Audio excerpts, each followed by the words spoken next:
많이 더우시죠? 예. 우리 좌우 앞뒤에 계신 분들과 이렇게 인사해 보셨으면 좋겠습니다. 무더위 가운데서도 하나님이 우리의 생명을 지켜주셔서 오늘 예배하심에 감사드립니다.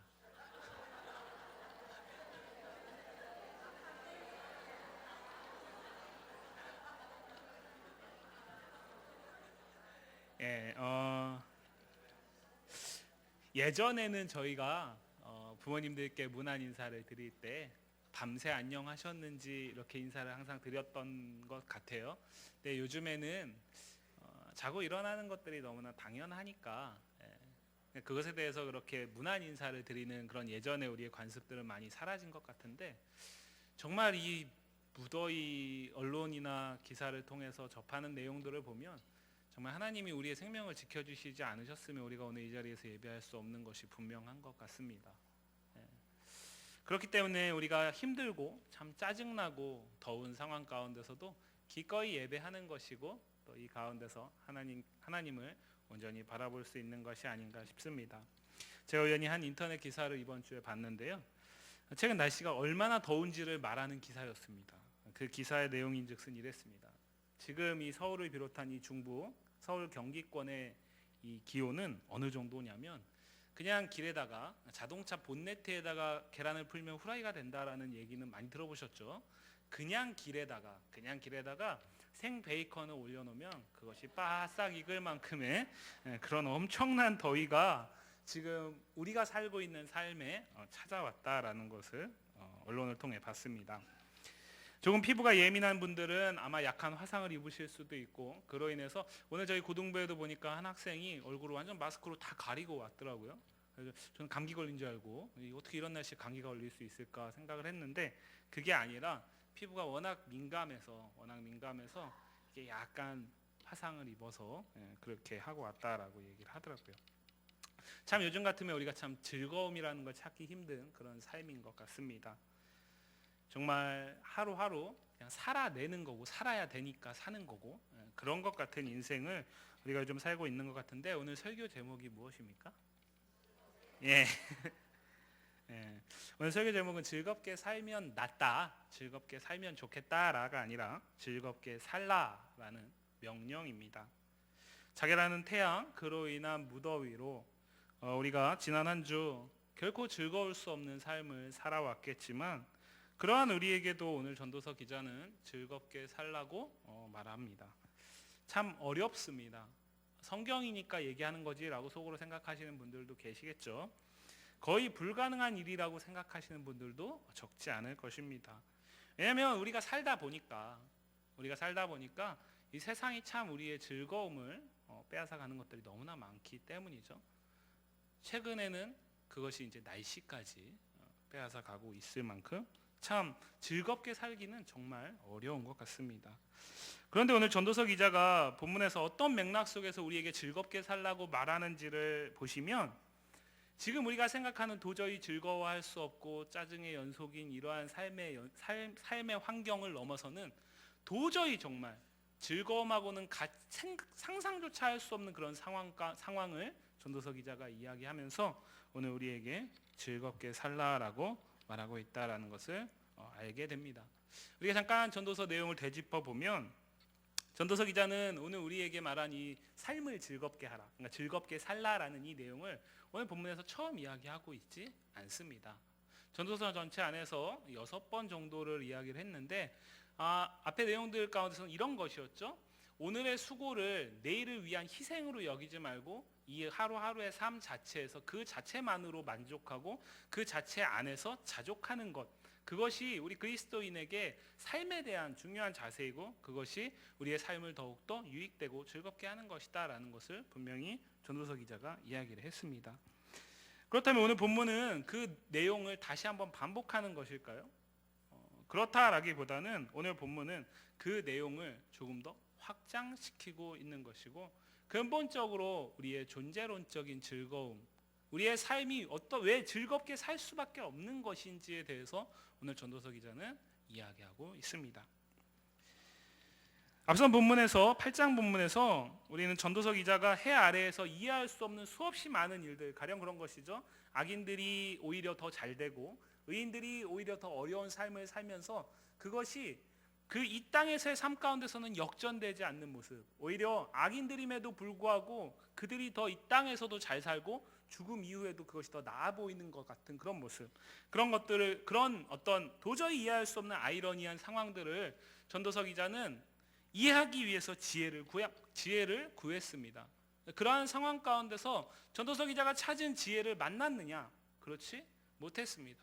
오히려 지혜를 찾으면 찾으려고 할수록 점점 더 지혜는 멀어져 가고, 그 가운데서 그렇게 좌절하고 낙담할 수밖에 없는 상황 가운데서 전도서 기자에게 하나의 지혜를 얻게 됐죠. 전도서 기자가 하나의 지혜를 얻게 됐는데, 그것이 무엇이었냐면 이해할 수 없는 그 한계를 이해하려고 하지 말고 그것을 받아들이고 그 상황과 그 때를 주관하시는 하나님을 경외하는 것, 그것이 가장 좋은 지혜이고 참 지혜다라는 것을 깨달았다라고 말씀을 드렸습니다.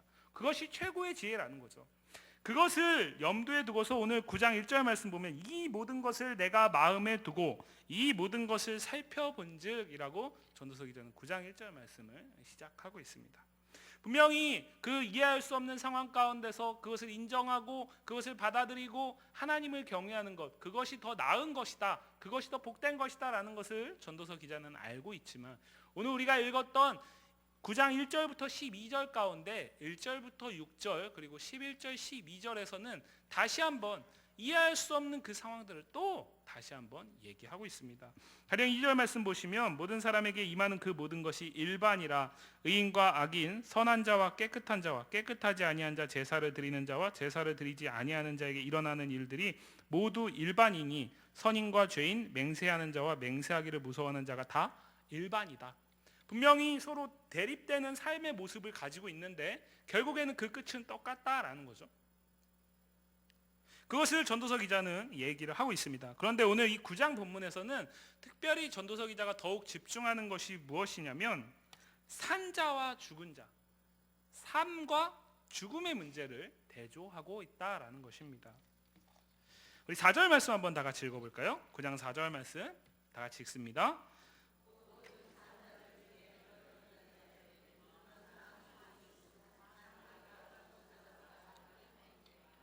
아멘. 집에서 다들 개를 키우시는 분들이 요즘에는 많이 계시죠.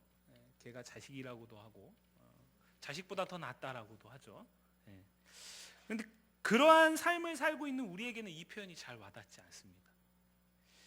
그런데 구약 성경 안에서 이 개가 어떠한 상황 가운데 쓰였는지를 살펴보면 이 표현이 더 와닿을 수 있는데, 출애굽기 22장 31절 말씀을 보시면 이렇게 이야기하고 있습니다. 너희는 내게 거룩한 사람이 될지니 들에서 짐승에게 찢긴 동물의 고기를 먹지 말고 그것을 개에게 던질지니라. 또 잠언 26장 11절 말씀을 보면 이렇게 말합니다. 개가 그 토한 것을 도로 먹는 것 같이 미련한 자는 그 미련한 것을 거듭 행하느니라. 성경에서 이 개라는 표현은 우리가 살고 있는 세상 가운데 자식보다 더 귀하고 더 사랑스러운 그런 느낌이 전혀 없습니다. 오히려 거룩함과는 대조되는 아주 부정하고 더러운 짐승으로 그려지고 있고, 잠언 말씀에서는 미련한 자를 말하면서 이 개를 사용하고 있습니다. 오늘 이 전도서 기자가 9장 4절 말씀에서 산 개다라고 말할 때 이 개는 바로 그렇게 매우 혐오스럽고 부정한 짐승, 쉽게 말하면 이 땅에 사는 것 가운데서 가장 무가치한 것을 얘기하는 것입니다. 반면에 사자는 우리의 상식대로 밀림의 왕이죠. 맹수의 왕입니다. 그래서 동물의 세계를 호령하고 있죠. 그러한 의미로 쓰입니다. 살아있는 사자와 산 개라면 무엇이 더 낫겠습니까? 당연히 살아있는 사자가 더 낫겠죠. 전도서 기자는 그 당연한 얘기를 하지 않고요. 살아있는 개, 가장 무가치한, 이 땅에 살아있는 것 가운데 가장 무가치한 존재와 죽은 사자 가운데 무엇이 더 낫다라고 얘기를 하냐면 산 개가 더 낫다라고 이야기를 하는 것입니다. 전도서 기자는 이렇게 말합니다. 아무리 부정하고 더럽고 혐오스럽고 그래서 해 아래에 있는 모든 것 가운데 정말 이것은 왜 존재할까? 정말 이것에 무슨 가치가 있을까? 그렇게 생각하는 것일지라도 이 땅에서 아무리 많은 부귀와 아무리 많은 높은 가치를 가지고 있었던 그 어떤 것일지라도 죽게 되면 그것보다 무가치할지라도 산 것이 더 낫다라는 거죠. 처지와 상황이 문제가 아니라 살아있는 것 자체가 소망이다라는 것입니다. 1절부터 3절까지 전도서 기자는 악인이나 의인, 사랑받는 자나 미움을 받는 자나 일반인 것이 있다라고 했습니다. 1절부터 3절까지의 내용을 잘 읽어보시면 일반이다, 일반이다라는 표현이 계속 반복되고 있죠. 근데 일반인 것이 무엇입니까? 이 땅에서는 다른 삶의 모습일지 모르지만 결국에 그 모든 것들의 끝에는 무엇이 있다? 죽음이라는 것이 있다라는 거죠. 결국은 다 죽는다라는 것입니다. 결국은 다 죽지만 그럼에도 불구하고 그 죽음 가운데 아직 거하지 않은, 그 죽은 자와 함께하지 않은 이 땅에 살아있는 자라면, 아주 무가치하고 아주 다른 사람들이 혐오스럽게 여기고 부정한 사람이라고 여길지라도 살아있는 사람에게는 여전히 소망이 있다라는 것입니다. 분명 죽을 것을 알지만 살아있다면 그것 자체가 소망이 되고 아직 이 땅에서 받을 상이 남아있고 기대할 것이 있다라는 것입니다. 그러나 죽은 자는 아무것도 모른다라고 얘기합니다. 우리는 흔히 살면서 이 땅에서의 우리의 삶이 나중에 죽은 이후에 평가된다라고 얘기를 합니다. 그래서 이 땅에서 내가 어떻게 살고 어떠한 흔적들을 남기느냐에 대해서 상당히 많은 의미들을 부여합니다. 그러나 오늘 전도서 기자는 단언코 이렇게 말하는 것입니다. 그것들은 다 잊혀지는 것이다. 그것들은 아무것도 아니다. 전도서 기자가 계속해서 얘기하고 있는 그것들은 잠깐 왔다 가는 헛것이다 라고 얘기를 하는 것입니다. 전도서 기자는 해 아래 모든 인생이 죽는 것이 일반이라고 말하지만 분명하게 그럼에도 죽는 것보단 사는 것이 낫다, 비할 수 없이 낫다라고 말하고 있습니다. 우리는 우리가 믿는 기독교 신앙이 다른 신앙들과 마찬가지로 우리가 말하는 내세 신앙이다라는 걸 얘기를 할 때 그것이 이 땅에서의 삶에는 아무 중요함이 없고 의미가 없고 죽은 이후에 저 천국에 가느냐 지옥에 가느냐만을 중요하게 여긴다라고 생각을 쉽게 하는데, 전도서 기자는 우리의 그런 생각 가운데 도전하고 있습니다. 죽은 것보다 산 것이 더 낫다라고 분명히 얘기를 하고 있습니다. 이를 말하면서 왜 죽는 것보다 산 것이 더 나은지를 전도서 기자는 7절 이하에서 이야기를 하고 있는데요. 7절 말씀 다 같이 읽겠습니다. 7절 말씀 같이 읽습니다. 너는 가서 내 포도주를 마실지어다. 이는 하나님이 내가 하는 일들을 벌써 기쁘게 받으셨음이니라. 아멘. 하나님이 기쁘시게 받는 우리의 이 땅에서의 삶의 모습들을 생각하시면 어떤 것들이 떠오르시나요? 우리는 우리가 예배를 드리고 우리가 찬양하고 우리가 하나님이 기뻐하실 것들을 생각하며 살아가면서 나의 이런 모습들, 나의 이런 특별한 모습들, 나의 이런 좀 남다른 모습들을 통해서 하나님이 기뻐하시고 영광을 받으시기를 기대하고 그것들을 그럴 것이라고 생각을 합니다. 물론 그러한 상황 가운데서, 그러나 나의 특별한 모습 가운데서, 나의 특별한 신앙의 모습과 성숙의 모습 가운데서 하나님은 분명 기뻐하시고 영광을 받으십니다. 그러나 오늘 전도서 기자는 그것만이 아니다라는 거죠. 먹고 마시는 것을 통해서 즐겁게 살라고 말하고 있습니다. 먹고 마시는 것은 특별한 겁니까? 일반적인 겁니까? 일반적인 거죠. 우리 주변에는 이 식도락을 즐기는 사람들이 적잖이 있습니다. 요즘에 언론을 보면 방송마다 정말 왜 그렇게 소위 말하는 먹방들을 보여주는지, 정말 전국에 있는 맛집들이 그렇게 많은지 방송이 한 2, 3년 한 것 같은데 여전히 맛집들은 계속 나오고 있습니다. 매체를 통해서 맛집 정보를 접하고 그 집들을 찾아다니고 그 안에서 그것들을 먹으면서 그 맛있다라고 말하는 그것 자체를 먹으면서 즐거움을 찾는 사람들이 우리 주변에는 적잖이 있습니다. 지금 얼핏 뇌리를 스치는 분들이 계시죠? 아, 그분, 내가 아는 그 사람, 그렇죠? 오늘 전도서 기자는 그러한 삶을 말하지 않습니다. 오늘 전도서 기자가 먹고 마시는 것을 통해 즐겁게 살라는 것은 맛있는 것을 찾아다니고 정말 몸에 귀하고 좋은 것들, 그런 것들만 찾아다니고 구해서 먹으면서 그 안에서 즐거움을 찾으라고 이야기하는 것이 아닙니다. 또한 우리가 흔히 얘기하는 먹고 죽은 귀신이 뭐도 좋다고요? 네, 때깔도 좋다. 그런 식으로 먹는 것 자체의 의미를 부여하는 것도 아닙니다. 그렇다면 오늘 전도서 기자가 먹고 마시는 것을 통해 즐겁게 살라고 말하는 것은 무슨 의미겠습니까? 우리가 주목해야 할 것은 먹고 마시는 것을 통해 즐겁게 살라는 이 전도서 기자의 말이 아니라 그 이유를 말하고 있는 후반부에, 이 7절의 후반부에 있는 말씀입니다. 그 이유는 무엇입니까? 하나님이 내가 하는 일들을 벌써 기쁘게 받으셨다라는 사실 때문입니다. 하나님은 사람을 창조하실 때 먹을 것을 주셨습니다. 단순히 살기 위해서가 아니라 그것을 먹으며 풍성한 기쁨을 누리기를 원하셨습니다.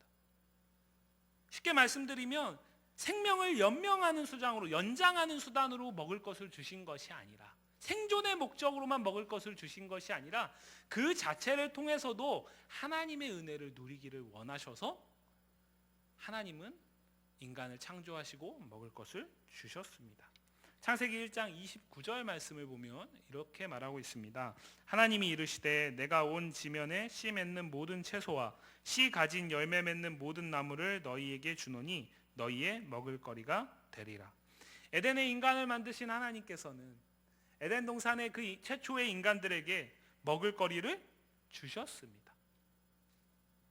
분명히 말씀하고 계시죠. 내가 온 지면에 씨 맺는 모든 채소와 씨 가진 열매 맺는 모든 나무를 너희에게 주노니, 하나님께서 주셨다라는 거죠. 무엇으로요? 먹을 거리로. 에덴의 인간을 창조하신 하나님은 그 이전에, 인간을 창조하시기 이전에 모든 것들을 먼저 지으셨습니다. 인간이 살아갈 수 있는 최적의 환경을 하나님이 먼저 조성하셨습니다. 인간이 그것들을 통해서, 그것들 하나님이 먼저 만들어 놓으신 것들을 통해서 그것들을 누리면서 살면서 하나님을 기억하고 하나님을 기쁘게 여길 수 있도록 하나님은 먼저 만드셨다라는 거죠. 그리고 그 먼저 만드시고 주신 것 가운데는 분명히 먹을 것이 있다라는 것입니다. 인간은 그것을 마음껏 누릴 수 있었습니다. 에덴 동산에서 최초의 인간은 하나님이 만들어 주신 그것, 그리고 하나님이 주신 그 먹을 거리를 얼마든지 누릴 수 있었습니다. 단 한 가지만 빼고, 우리가 알고 있는 선악을 알게 하는 나무의 열매를 제외한 모든 것들은 얼마든지 먹고 얼마든지 마시고 얼마든지 누릴 수 있었습니다. 그들은 그때 에덴 동산에서 자신들의 삶을 위해서, 오늘을 살기 위해서 먹은 것이 아닙니다. 하나님이 주신 것들을 가지고 마음껏 누린 것이죠. 그렇기 때문에 그것을 먹음으로써 그들은 배만 부르는 것이 아니라 하나님이 그들에게 주시는 기쁨과 하나님이 그들에게 베풀어 주신 은혜가 그들의 심령을 충만하게 채웠을 것입니다. 범죄한 세상을 홍수로 심판하신 후에도 하나님은 노아에게 다시 언약을 맺으시는 가운데, 이 창세기 1장 29절에서는 채소하고 과실만 허락하시잖아요.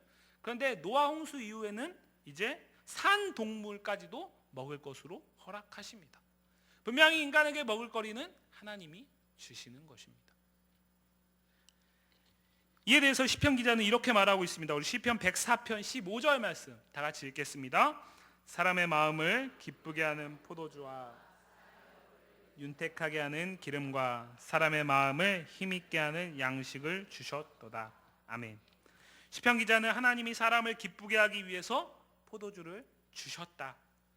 사람의 얼굴을 하나님이 윤기나게, 윤택하게 하기 위해서 기름을 주셨다. 사람의 마음을 힘있게 하기 위해서 양식을 주셨다. 그런데 이것이 시라는 것을 생각해 보면 사실 이것은 한 가지를 얘기하고 있는 거죠. 하나님이 모든 먹을 것, 마실 것을 인간에게 주셨다. 그것을 통해서 사람이 하나님을 기쁘게 여기게 하기 위해서, 그리고 사람이 기쁘게 여기는 그 모습을 보면서 하나님도 영광 받으시기 위해서. 그래서 그리스도인의 삶은 금욕적인 삶을 추구하는 것이 아닙니다. 우리가 무언가를 절제하고 먹을 것을 끊고 참고 온전히 하나님께만 집중한다라는 것, 문자적으로 보면은 그것이 너무나 되게 거룩하고 신성한 모습처럼 보이지만 하나님은 우리에게 그러한 삶을 살라고 말씀하신 적이 없다라는 거죠. 하나님은 인간을 만드신 그 순간부터 일관되게 하나님이 주신 것들을 인간이 해 아래에서 누리면서 살면서 그것들을 통해서 하나님을 기쁘게 여길 수 있기를 원하셨다라는 것입니다. 이 부분은 예수님도 분명히 하셨습니다. 예수님이 가르쳐 주신 기도 가운데 일용할 양식을 구하는 기도가 있는 걸 다 아시죠? 거기서 말하는 일용할 양식은 1차적으로 분명 오늘의 먹을 것의 문제입니다. 그리고 그것이 확장되어서 인간의 삶에 필요한 모든 것들을 이야기하는 것이죠. 분명 주님은 우리에게 먹을 양식을 구하라고 말씀하셨습니다. 왜 그럴까요? 하나님이 먹을 양식을 우리에게 주시는 분이시기 때문입니다. 하나님은 우리에게 주시기를 기뻐하시면서 하나님이 주시는 것으로 우리가 먹고 마시면서 기뻐할 수 있기 때문입니다. 하나님과 인간의 기쁨, 그것은 하나님이 주시는 것을 통해서 그리고 그것이 하나님이 주신 것임을 믿고 그것을 누리는 인간의 삶을 통해서 교통할 수 있다라는 거죠. 이것을 하나님이 인간과 사랑으로 교제하시면서 서로에게 기쁨이 되길 원하셨다라는 표현으로 이해할 수 있습니다. 어쩌면 가장 일상적인 우리가 생각하기에 이것까지도 하나님이 개입하실 수 있는 영역일까? 이것까지도 우리가 하나님께 구해야 하는 부분일까? 아침에 눈 뜨면 당연히 먹는 그 먹고 마시는 문제, 배가 고프면 당연히 찾게 되는 그 먹을 것의 문제까지도 오늘 전도서 기자는 기쁨으로 즐기면서 살라고 말하고 있습니다. 그렇다면 그러한 지극히 일반적인 것까지도 기쁨으로 여기면서 살라고 얘기한다면 다른 모든 것들은 어떻게 하라는 것입니까? 그 모든 것들을 통해서 즐겁게 살라는 것입니다. 이것이 하나님과 무슨 상관이 있을까 하는 그 부분조차도 하나님의 은혜 가운데서 바라보고 하나님이 주신 것만으로 우리가 즐겁게 살 수 있다는 확신을 갖는다면 우리의 삶의 모든 특별한 영역들 역시 당연히 하나님이 강권적으로 개입하심으로써만 우리가 그 안에서 기쁨을 누릴 수 있는 것 아니겠습니까? 그렇기 때문에 오늘 전도서 기자는 우리가 생각하기에는 지극히 일반적인 것을 이야기하면서 즐기면서 살라고, 즐겁게 살라고 말하고 있습니다. 8절 말씀 보시면은 전도서 기자는 이렇게 얘기하고 있죠. 내 의복을 항상 희게 하며 내 머리에 향기름을 그치지 아니하도록 하는 것, 그것이 즐겁게 사는 삶의 모습이다라는 거죠. 그런데 이 흰 옷은 성경 속에서 특별히 요한계시록에 자주 등장하는데 승리한 교회가 입는 옷이 흰 옷입니다. 승리한 교회가 입고 그 승리 가운데서 기쁨을 선포하고 기쁨을 노래하는 것을 말합니다. 기름이라는 것도 구약 성경에 특별히 선지서와 시편 가운데 많이 나오는데 그 중에 우리가 한 구절만 보면 우리가 너무나 잘 아는 시편 23편 5절 말씀에 이렇게 말하고 있죠. 주께서 내 원수의 목전에서 내게 상을 차려주시고 기름을 내 머리에 부으셨으니 내 잔이 넘치나이다. 23편 4절 말씀에서는 시인이 뭐라고 얘기합니까? 내가 사망의 음침한 골짜기로 다닐지라도 그 가운데서 내가 해를 두려워하지 아니할 것은 주께서 그 가운데서도 나와 함께하기 때문이다 라고 얘기를 하는 거죠. 그 힘들고 역경, 고통, 도저히 기쁨을 생각조차 할 수 없는 그 상황 가운데서도 그 삶 속에서도 하나님은 이기게 하시고 기름을 바르셔서 원수 가운데서 원수의 목전에서 내게 상을 차려주시고, 여기서 말하는 상은 밥상을 이야기합니다. 받는 상이 아니라 먹는 것 상을 얘기를 합니다. 상을 차려주시고 기름을 내 머리에 넘치도록 부으시는 분이다 라고 시인이 고백합니다. 기름 역시도 기쁨을 주시는 하나님을 상징하는 것입니다. 원수로부터의 승리하는 개인 그리고 교회 공동체에게 하나님이 주시는 기쁨을 오늘 8절 말씀에서 전도서 기자는 흰옷과 기름으로 표현하고 있습니다. 이 기쁨은 산 자의 것입니까? 죽은 자의 것입니까? 오늘 전도서 기자는 이것을 너희가 이 땅에서 모두에게 일반인 그 죽음을 겪고 나면 이후에 천국에서 누리게 될 것이다 라고 말하는 것입니까? 아니면 이 땅에서 우리가 하나님이 주신 그것들을 먹고 마시며 즐기면서 사는 가운데서 하나님이 우리에게 주시는 것이다 라는 것입니까? 후자인 거죠. 후자입니다. 이 기쁨은 산자의 것입니다. 산자가 받을 상이고 산자의 소망이고 산자에게만 주어지는 몫입니다. 뒤집어 말하면 살아있지만 이 기쁨을 누리지 못한다면 죽은 자와 일반이라는 것입니다. 그렇기 때문에 오늘 즐겁게 살라는 이 전도서 기자의 권면은 즐겁게 살 수 있을 때만 살아라라는 게 결코 아니다라고 서두에 말씀을 드렸죠. 반드시 우리는 즐겁게 살아야 합니다. 그렇지 않으면 우리는 죽은 자와 다를 바가 없기 때문입니다. 이어지는 9절 말씀에서는 사랑하는 아내와 함께 즐겁게 살라고 말하면서 그것은 특별히 평생에 얻은 몫이라고 말하고 있습니다.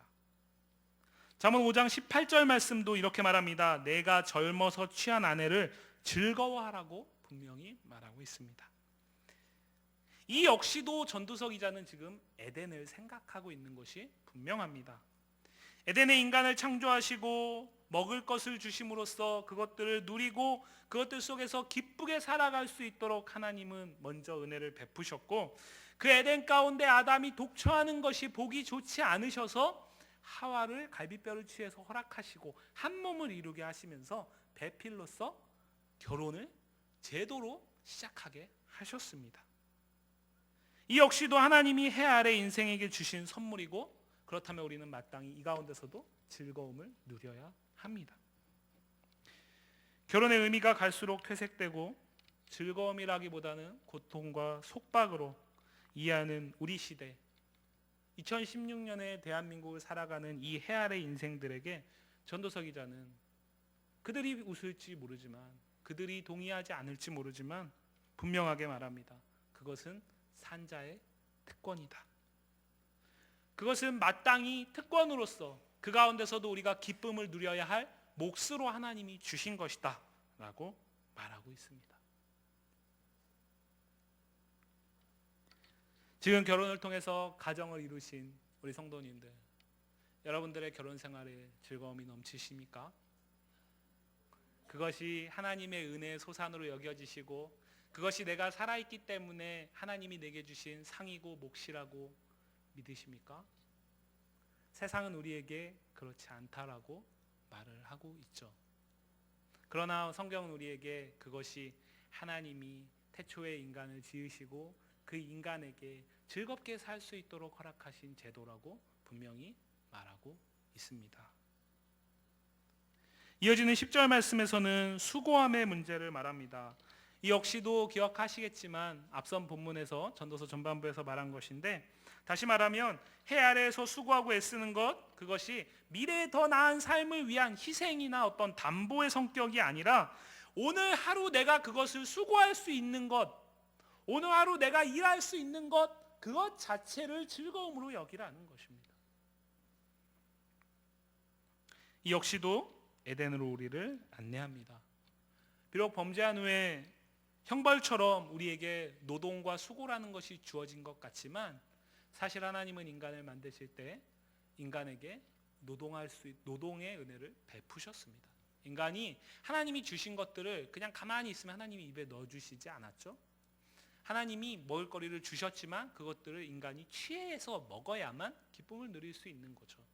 에덴 동산에 하나님이 많은 것들을 미리 만들어 두시고 그것을 통해서 기쁨을 누리게 하셨지만, 인간이 그 가운데서 온전히 그것들을 누리는 수고를 하지 않으면 기쁨을 누릴 수 없는 거죠. 아이러니하게도 창세기 3장의 범죄의 순간에 인간이 그 기쁨을 빼앗기는 부분을 말하고 있습니다. 그 이전에는 거들떠보지도 않았던 선악을 알게 하는 나무의 열매, 그것을 보기 시작하니까 그 이전에 하나님이 주신 것들을 자신들이 누리고 취하면서 살면서 그 가운데서 즐거움을 얻을 수 있었던 것이 원망과 하나님에 대한 불평, 하나님에 대한 부정으로까지 이어지고 있죠.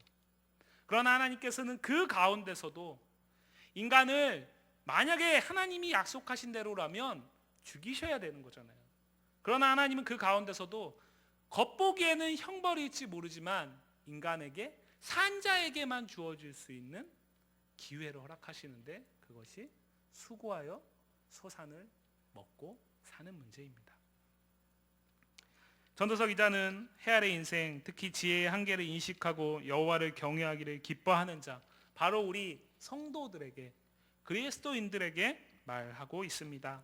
오늘 본문은 모든 사람들을 향해 이야기한다라기보다는 앞에서 이미 이 땅에서 가장 좋은 지혜, 최고의 지혜, 그것은 인간이 이해할 수 없는 것들이 세상에 너무나 많고 그것들을 받아들이면서 그 모든 것들이 하나님의 손 안에 들어있다, 그것을 인정하면서 그 하나님을 경외하는 사람에게 전도서 기자가 하는 말입니다. 그래서 9장 1절 말씀 보면 이렇게 얘기하고 있죠. 모두 다 하나님의 손 안에 있다. 8장 말씀을 전도서 기자는 한 표현으로 9장 1절에서 요약한 것인데, 그것은 무엇이냐면 모든 것이 다 하나님의 손 안에 있다. 하나님이 다 주관하시고 하나님이 다 붙드시고 계신다라는 거죠. 한 걸음 더 나아가서 10절 말씀은 수고와 노동의 기쁨을 말함에 머물지 않습니다. 11절과 12절 말씀을 이해하기 위한 단서를 제공하는데, 그것은 내 손이 이를 얻는 대로라는 표현입니다. 수고와 노동의 기쁨을 누리기 위해서는 일할 수 있는 기회가, 때가 제공되어야 합니다. 이 시대를 살아가는 수없이 많은 젊은이들, 그들은 일할 준비가 되어 있지만 그들이 일할 수 있는 기회 자체가 제공되어 있지 않아서 지금 고통하고 아파하고 있는 것 아니겠습니까? 일할 수 있는 기회가 주어져야만 수고와 노동의 기쁨을 누릴 수 있습니다. 기회 자체가 주어지지 않으면 누릴 수 없습니다. 그러나 문제는 이 시기와 이 기회를 분별할 지혜가 해 아래 있는 인생에겐 없다라는 것입니다. 이는 전도서 기자가 이미 앞선 본문에서 말한 것입니다. 11절 이하에서는 이것을 확장해서 죽음의 문제를 얘기합니다. 해 아래 있는 모든 인생에게 일반인 그 죽음은 언제 우리를 엄습할지 알 수 없습니다. 그 한계를 모든 사람은 가지고 있습니다. 자기의 시기도 알지 못한다라는 표현으로 전도서 기자는 죽음에 대해서 누구도 미리 예단할 수 없다라는 것을 말합니다. 그러나 분명 시기와 기회는 해 아래 인생에게 모두 주어집니다. 이를 전도서 기자는 12절 말씀에서 물고기들이 그물에 걸리는 것, 새들이 올무에 걸리는 것과 같다라고 말합니다. 바닷가에 물고기가 있습니다. 그 물고기가 오늘은 내가 그물에 걸릴 때다라는 것을 알고 어부의 그물에 잡히는 물고기가 있을까요? 사냥꾼이 올무를 놨습니다. 그 올무 안에 잡히는 새가 오늘 내가 잡힐 날이니까 잡혔지라고 그렇게 받아들이는 사람이 있을까요? 없습니다. 그런데 어부와 사냥꾼은 그 때와 그 시기를 분명히 분변해서, 판단해서 그날에 그물을 내리고 올무를 놓는 것이죠. 하나님의 때에, 하나님의 시기에 분명히 이 죽음이라는 것은 우리를 찾아옵니다. 하지만 우리는 그것을 마치 그물 안의 물고기와 올무에 잡힌 새와 같이 분별할 수 없습니다. 문제는 그것이라는 거죠. 그야말로 청천벽력과 같은 일이 잡히던 그날의 물고기와 새에게는 임한 것입니다. 이들은 내일이 우리에게도 있을 거라고 생각했습니다. 생각하고 오늘도 바다를 유유히 헤엄쳤고 하늘을 유유히 날아다녔을 것입니다. 그러나 그들에게 잡히는 날이 찾아온 거죠. 우리에게 죽음 역시도 그렇다라는 것입니다. 그 누구도 그 시기와 때를 미리 판단할 수 없습니다.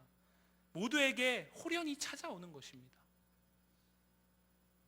여기에 걸리면 누구도 피할 수 없습니다. 해 아래 인생에게 죽음은 그런 것입니다. 모든 이에게 예외 없이 찾아오는 재앙의 날과 같습니다. 전도서 기자는 본문의 앞과 뒤에서 모두에게 예외 없는 이 죽음, 그 죽음의 시기와 때를 분별할 수 없는 해 아래 인생의 한계를 말하지만 바로 그것 때문에 즐겁게 살라라고 말합니다. 죽음과 삶은 양립할 수 없는 가치입니다. 삶과 죽음은 같이 갈 수 없는 거죠. 하지만 전도서 기자는 바로 이 죽음에 대한 바른 인식과 이해 속에서만이 삶의 몫을 마땅히 거두어야 할 그 목, 하나님이 우리에게 주신 그 몫을, 산 자에게만 주어진 그 몫을 누릴 수 있다라는 것입니다. 그래서 우리의 신앙은 내세 신앙과 떨어져 있지 않는 것입니다. 죽은 이후에 우리가 무엇을 할 것인가, 죽은 이후에 어디에 살 것인가만을 이야기하고 있지는 않지만, 그렇다고 해서 이 땅에서 살아서 내가 무슨 유익이 있을까에 대해만 집중하고 있지도 않다라는 거죠. 기독교 신앙은 이 두 개가 같이 가는 것입니다. 전도서 기자는 오늘 그 지혜를 우리에게 소유하라고 말하는 것입니다. 세상 사람들은 죽음을 생각하지 않으려고 합니다. 세상 사람들이 말하는 즐겁게 사는 것, 그것은 자신들의 쾌락과 자신들의 만족과 자신들의 유익으로 점철되어 있는 거죠. 그래서 오늘이 마지막 날인 것처럼 자신이 해야 할 모든 것들을, 자신이 하고 싶은 모든 것들을 아낌없이 거침없이 쏟아내면서 사는 거죠. 그러나 오늘 전도서 기자가 말하는 우리에게 이 하루를 마지막 날인 것처럼 여기면서 즐겁게 살라는 것은 그런 의미는 아닙니다. 왜 우리는 당연하게 여기는 먹고 사는 문제 속에서도 기쁨과 만족을 누려야 될까요?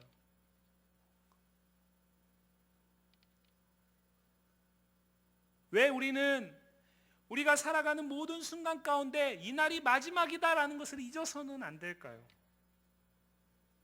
우리가 인정하고 싶지 않아도 하나님이 우리를 하나님의 때에 거두어 가시면 그날에 우리에게 죽음이라는 것이 호련히 임하기 때문이죠. 그렇기 때문에 우리가 만나지 못할지도 모르는 그 미래만을 온전히 바라보면서 붙들고 살아가는 것, 그것 때문에 오늘의 즐거움을 희생하는 것, 그것 때문에 마땅히 누려야 할 오늘의 삶의 몫을 포기하는 것, 이것은 어리석은 것이다 라는 것입니다.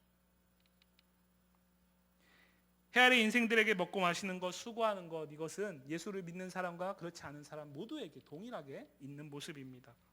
모두가 그 가운데서 즐거움을 추구하라는 말처럼 보입니다.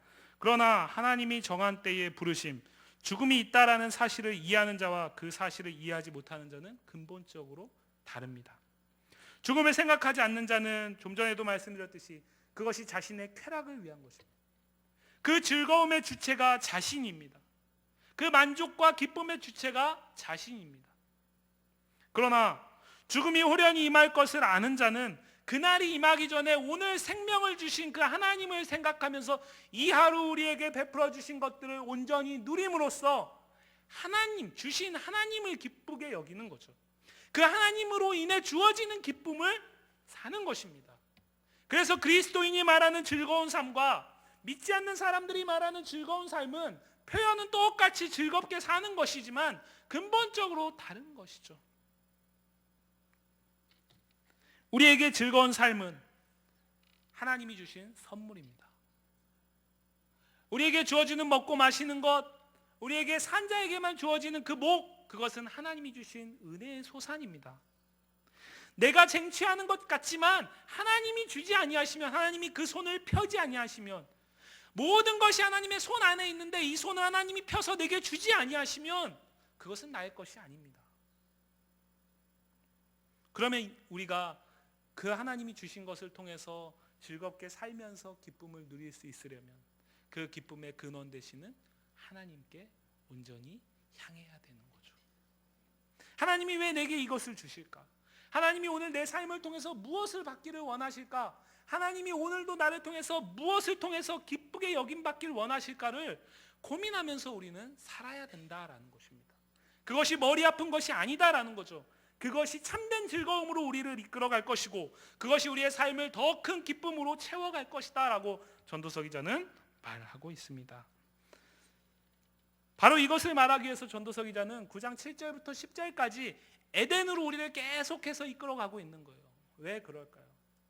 범죄하기 이전의 에덴의 그 모습을 회복할 때에 우리가 누릴 수 있는 것이 삶의 기쁨이기 때문입니다.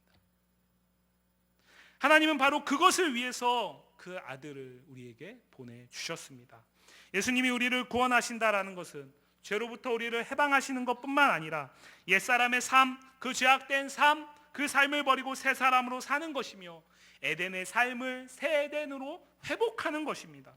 사도 바울은 고린도전서 10장 31절 말씀에서 이렇게 말했습니다. 그런즉 너희가 먹든지 마시든지 무엇을 하든지 다 하나님의 영광을 위하여 하라. 또 디모데전서 4장 3절에서 4절 말씀에서는 이렇게 말하고 있습니다. 우리 마지막으로 다 같이 읽겠습니다. 혼인을 금하고 어떤 음식물은 먹지 말라고 할 터이나 음식물은 하나님이 지으신 바니 믿는 자들과 진리를 아는 자들이 감사함으로 받을 것이니라. 하나님께서 지으신 모든 것이 선함에 감사함으로 받으면 버릴 것이 없나니. 이 땅에 있는 모든 것들은 하나님이 주신 것으로 여긴다면 우리가 그것을 누리면서 기쁨으로 바꾸어 갈 수 있는 것입니다. 그것들 가지고 우리는 얼마든지 즐겁게 살아갈 수 있는 것이죠. 그러나 그것이 하나님이 주신 것으로 우리가 바라보지 못한다면 그것은 오늘도 나를 힘들게 하고 고통스럽게 하고 삶의 즐거움을 뺏어가는 어떤 것일 수도 있다라는 거죠. 중요한 것은 이것이 하나님이 주신 것이냐 그렇지 않은 것이냐 그것을 판단하는 것에 있다라는 것입니다. 그리고 이것은 신약 성경에서 우리가 목사님을 통해서 오전 시간에 계속해서 누가복음 말씀을 듣고 계시는데 그 누가복음 속에서 우리가 만나게 되는 하나님의 나라, 분명히 그 하나님의 나라는 우리가 죽은 이후에 그 이후에 우리의 삶을 말합니다. 그러나 그것은 거기에만 있는 것이 아니다라는 거죠. 이미 그 하나님의 나라를 우리는 소유했다라고 말합니다. 그렇다면 그 하나님의 나라를 소유한 자에게는 반드시 무엇이 있어야 됩니까? 그 하나님의 나라를 소유한 자에게만 주어지는 기쁨과 만족이 있어야 되는 거죠. 그래서 우리는 이 땅에서도 즐겁게 사는 것을 통해서 내가 누리는 하나님의 나라가 더욱더 확신 있게 다가오게 되고 그 하나님의 나라를 더욱더 온전히 붙들게 되는 것입니다. 세상 사람들은 죽음을 생각하지 않으려고 합니다. 왜냐하면 그 죽음을 생각하면 이 땅의 삶이 비참해지거든요. 나의 수고와 나의 노력과 나의 헌신, 오늘에 살아가는 내 삶에 그 추구하는 모든 것들이 나중에는 다 잊혀질 것일 것을 알기 때문에 그 죽음이 없기를 원하죠. 그러나 우리는 그 죽음, 그 하나님의 나라가 우리에게 온전히, 완전한 하나님의 나라가 우리에게 온전히 임할 그날을 생각하면 생각할수록 그 하나님의 나라를 이 땅에서 먼저 누리고 맛보면서 더욱더 그 완성될 하나님의 나라의 갈날을 사모하게 되는 거죠.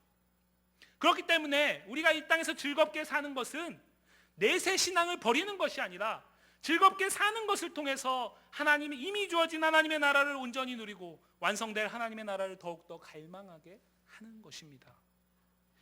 하루의 삶은 죽은 자는 결코 누릴 수 없는 하나님이 산 자에게 주신 복입니다. 기쁨과 감사로 받으면 버릴 것이 없습니다. 하나님이 주시는 기쁨을 모든 것을 통해서 우리는 누릴 수 있어야 합니다. 아주 사소한 먹고 마시는 문제에서부터 무엇을 하면서 어떻게 살 것인가에 대한 거창한 문제까지 모든 것은 하나님이 우리에게 주신 몫입니다. 살아있는 자에게 주신 하루를 즐겁게 살 수 있도록 하기 위해서 하나님이 우리에게만 주신 몫입니다. 이 사실을 믿으십니까? 그렇다면 즐겁게 사시기를 바랍니다. 억지로 웃으시라는 얘기가 아니라 도저히 웃을 수 없는 상황 가운데서도 이미 내게 주어진 하나님의 나라, 그리고 그 하나님의 나라 속에서 완성될 하나님의 나라를 더욱 온전히 바라보시면서 참 기쁨을 회복하실 수 있기를 바랍니다. 이 무더위도 우리의 기쁨을 앗아갈 수 없을 것입니다. 그러한 은혜가 우리에게 있기를 주님의 이름으로 간절히 축복합니다. 기도하겠습니다.